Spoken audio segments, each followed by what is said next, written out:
So if someone's, how do you go about correcting or Oh yeah. coaching? So like, Yeah. let's talk about maybe a knee cut. It's fine. That was a basic example. Like if somebody's struggling, they're not able to, pass the legs or the feet, right? Get the feet up. Are you actually showing them specific techniques like hand here, do this? Like, how are you structuring a way to kind of get them where you want them to go?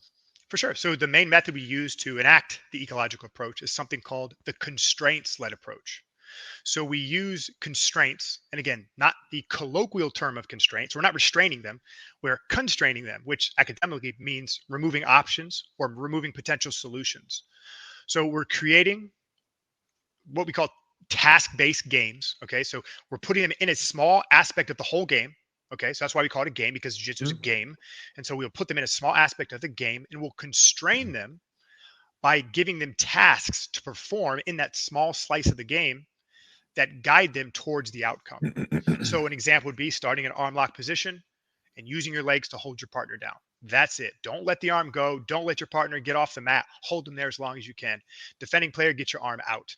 So we constrain the behavior so they can explore that solution space to find a solution, which would be hold your partner still for an extended period of time. And then we layer task focuses on that. We add complexity as we go along. And we do this not only in the component parts, but also in playing the whole game. We make sure that we tie the task focuses from the component parts directly into the whole game so that there's never really a separation in our understanding, only pragmatically in how we design practice. So as a coach, I consider myself having only two functions. One, I have to design sound practices that transfer skill. So I don't have to explain anything. My practice does the explaining. The second thing I have to do is I have to know when to give feedback and what type of feedback to give. So that is the hardest part. I think program design is easier than giving feedback. So most of the feedback in our room is present through trial and error, success and failure.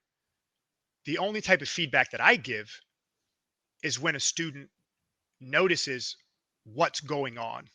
And then I'll try to reattune their attention to something that I think will help them solve the problem they're facing.